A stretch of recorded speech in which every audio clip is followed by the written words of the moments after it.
Olá, aqui é o Braulio do Critibra, onde falar de cinema é simples. Seja muito bem-vindo a mais um vídeo. E hoje a gente vai olhar para um daqueles casos que fazem o cinema ficar ainda mais interessante. Quando um filme chega sem tanto barulho e, de repente, vira um fenômeno. E não só de público, mas também de crítica. Bora entender juntos o que aconteceu com Socorro e por que ele deu tão certo. Mas o que exatamente fez esse filme dar tão certo? Como ele saiu de uma aposta arriscada para se tornar um dos grandes sucessos do ano. É isso que a gente vai entender agora. Para começar, vamos olhar para os números, porque eles ajudam a dimensionar o tamanho do impacto. Em poucas semanas em cartaz, Socorro já tinha ultrapassado a marca de 73 milhões de dólares em bilheteria mundial. Só esse valor já impressiona. Mas o que realmente chama atenção é quando a gente compara com o orçamento. O filme custou cerca de 40 milhões de dólares para ser produzido. Ou seja, ele praticamente dobrou o valor investido em pouco tempo.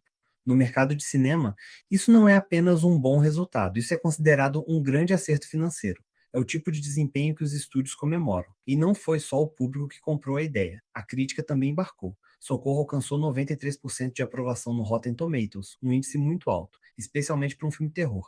No CinemaScore recebeu nota B. Pode parecer apenas uma letra, mas para o gênero terror isso é excelente. Normalmente esses filmes sofrem avaliações mais duras do público. Então, quando crítica e audiência concordam, é sinal de que algo realmente funcionou. Mas sucesso não acontece por acaso. Existe uma peça central nessa história. E essa peça tem nome e sobrenome: Sam Raimi. Socorro marca o retorno dele ao terror de forma mais direta. Depois de anos envolvido com grandes produções, como a trilogia clássica do Homem-Aranha com Tobey Maguire, e projetos mais recentes como Doutor Estranho no Multiverso da Loucura, Raimi decide voltar às origens. E esse retorno tem algo de pessoal.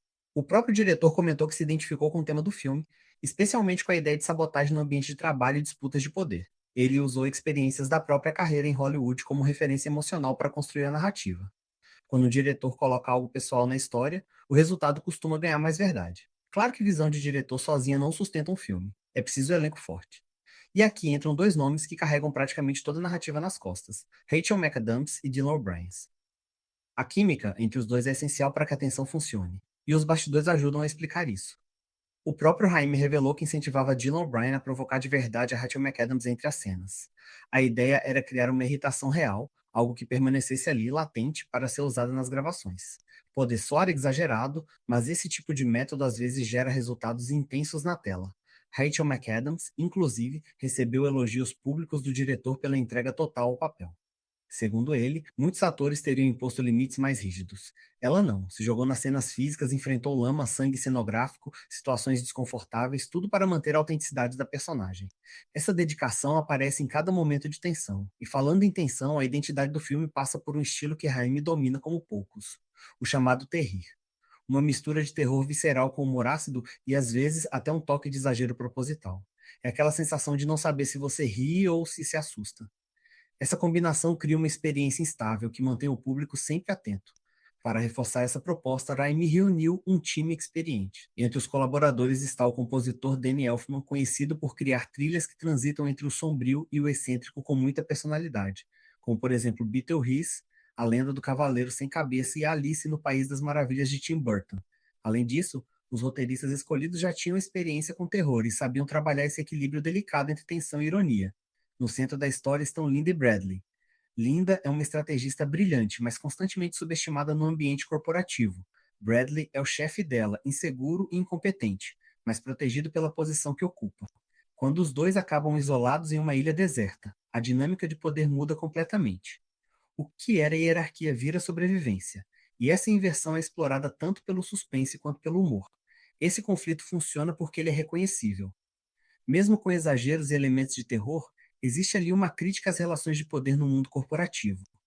O filme usa o absurdo para falar de algo muito real: competição, ego, manipulação e ressentimento. Juntando tudo isso, direção autoral, elenco comprometido, identidade visual forte e um roteiro que sabe brincar com o público, o resultado é um filme que encontra seu espaço. Socorro não é apenas um sucesso de bilheteria. Ele se torna um exemplo de como um projeto de médio orçamento pode se destacar quando existe clareza de visão. E talvez o mais interessante seja o que isso representa para o gênero. O sucesso de Socorro pode abrir portas para que o terror volte com força, alcançando uma nova geração de espectadores. Mostra que ainda existe espaço para filmes que arriscam misturar medo e humor sem pedir desculpas por isso. No fim das contas, Socorro não é só um sucesso de bilheteria. É um exemplo de como direção forte, elenco comprometido e identidade clara ainda fazem diferença no cinema. E é isso que eu gosto de analisar aqui com você. Agora eu quero saber a sua opinião. Você já assistiu? Acha que o sucesso foi merecido? Me conta aqui nos comentários, porque é essa troca que faz o Kitibra crescer. Obrigado por acompanhar até aqui e a gente se vê no próximo episódio.